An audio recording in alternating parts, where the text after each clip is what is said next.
আপনার বাড়িতে যদি বিবাহযোগ্য ছেলে মেয়ে থাকে অথবা আপনার যদি এখনও বিবাহ না হয়ে থাকে, তাহলে এই ভিডিওটি সম্পূর্ণ আপনার জন্য।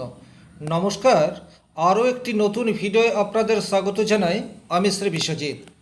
আজকে যে জন্মকুণ্ডলী নিয়েছি, এই জাতকের জন্ম 2/2/2001, জন্ম সময় সকাল 8টা এবং জন্মস্থান কলকাতা।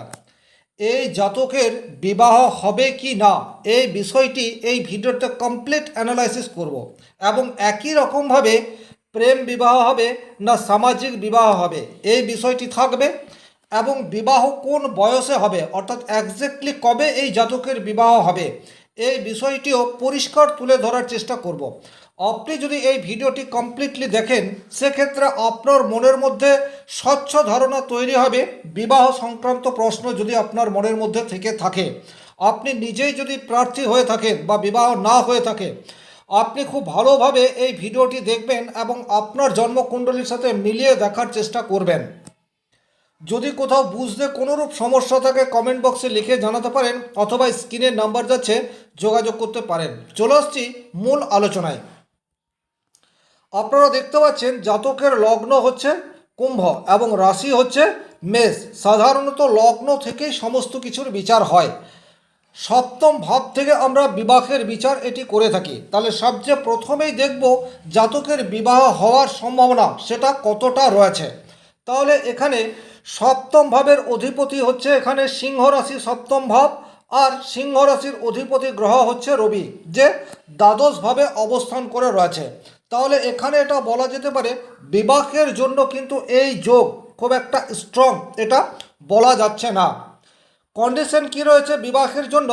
2-7-11 এই সম্পর্ক তৈরি হতে হয় বিবাহের কানেকশনের জন্য। তাহলে এখানে দ্বিতীয় পতি সে হচ্ছে বৃহস্পতি, সপ্তম পতি সে হচ্ছে রবি, একাদশ পতি সে হচ্ছে বৃহস্পতি। খুব ভালোভাবে যদি আপনারা লগ্ন কুণ্ডলীকে দেখেন, তাহলে শনি এবং বৃহস্পতি এরা লগ্নের চতুর্থভাবে অবস্থান করে রয়েছে। শনি কেন গুরুত্বপূর্ণ? তার কারণ হচ্ছে লগ্নপতি হচ্ছে শনি। বিবাহ করবে কে? বিবাহ করবে লগ্ন। লগ্ন মানে হচ্ছে এখানে শনিদেব। তাহলে শনিদেবের সাথে দ্বিতীয় এবং একাদশভাবে সম্পর্ক তৈরি হয়ে রয়েছে। সুতরাং বলা যেতে পারে এখানে সপ্তম ভাবের কানেকশন নেই, কিন্তু দ্বিতীয় এবং একাদশের সম্পর্ক তৈরি হয়ে আছে। তাহলে আমরা এখান থেকে বলতে পারি এই জন্মকুণ্ডলীর শুধুমাত্র লগ্ন চার্ট দেখে বিবাহের স্ট্রং পসিবিলিটি নেই, এই বিষয়টি আমরা বুঝতে পারছি। কিন্তু শুধুমাত্র লগ্ন চার্ট দেখলে হবে না, নবাংশ কুণ্ডলী দেখতে হবে, দশা অন্তর্দশা এগুলি দেখতে হবে, এবং গ্রহের অবস্থান এটিকেও দেখতে হবে, গ্রহের বলবত্তা এটিকেও দেখতে হবে। সেক্ষেত্রেই কিন্তু আমরা সঠিক প্রেডিকশন করতে পারি। তবে এখানে একটা বিষয় আপনারা দেখে রাখুন, পরে কাজে লাগবে। জাতকের লগ্নে রয়েছে বুধ। বুধ মানে হচ্ছে এখানে পঞ্চমপতি এবং অষ্টমপতি। তাহলে পঞ্চমপতি লগ্নে থাকলে জাতকের প্রেম এই বিষয়টি হওয়ার সম্ভাবনা সেটি যথেষ্ট জোরালো। একই রকমভাবে পঞ্চমভাবে যখন রাহু থাকবে, তখনও কিন্তু কামনা বাসনার প্রতি তীব্র আকাঙ্ক্ষা এই বিষয়টিও তৈরি করবে। আর রোমান্সের কারক গ্রহ হচ্ছে শুক্রদেব। শুক্র এই জাতকের দ্বিতীয় রয়েছে উচ্চস্থ অবস্থায়। তাহলে এই জাতকের প্রেম এটা অনিবার্য রয়েছে বর্তমান পিরিয়ডে, এ বিষয়ে কিন্তু কোনো ডাউট নেই। এবারে আপনারা শুধু এই বিষয়টি খেয়াল রাখলে পরবর্তীতে আপনাদের বুঝতে সুবিধা হবে।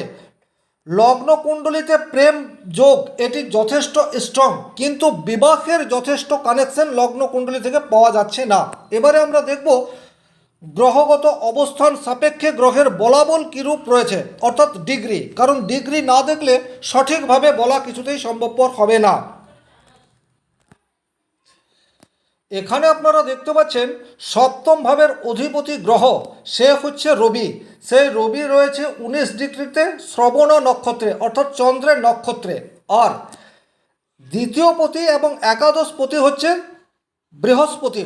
বৃহস্পতিকে যদি ভালোভাবে লক্ষ্য করেন, তাহলে বৃহস্পতি রয়েছে কৃত্তিকা নক্ষত্রে, অর্থাৎ রবির নক্ষত্রে, এবং শনিদেব সেও রয়েছে কৃত্তিকা নক্ষত্রে, অর্থাৎ রবির নক্ষত্রে। তাহলে আমরা মূল জন্মকুণ্ডলিতে বিবাহের কারক গ্রহ হিসেবে রবিকেই শুধুমাত্র পেয়েছি, যে দ্বাদশে অবস্থান করে রয়েছে।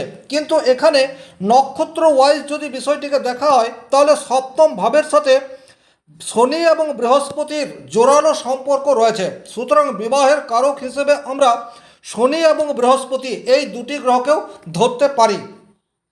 এবারে এখানে যদি ডিগ্রিগতভাবে বিষয়টিকে দেখা হয়, তাহলে এখানে আপনার লগ্নের ডিগ্রি হচ্ছে 24 ডিগ্রি। এটি কিন্তু সবচেয়ে বেশি ইম্পর্টেন্ট। অন্যান্য গ্রহের ডিগ্রি অবশ্যই দেখতে হবে, কিন্তু লগ্নের ডিগ্রি সেটাকে অধিক গুরুত্ব দিতে হবে।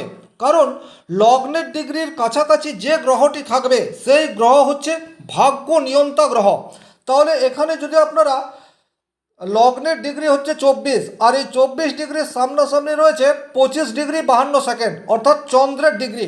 এই বিষয়টাও আপনারা একটু মনে রাখবেন। তাহলে এই জাতকের জন্যে চন্দ্র কিন্তু অত্যন্ত গুরুত্বপূর্ণ প্ল্যানেট, এ বিষয়ে কোনো ডাউট নেই। তাহলে ডিগ্রিগত দিক দিয়ে আমরা কি পেলাম?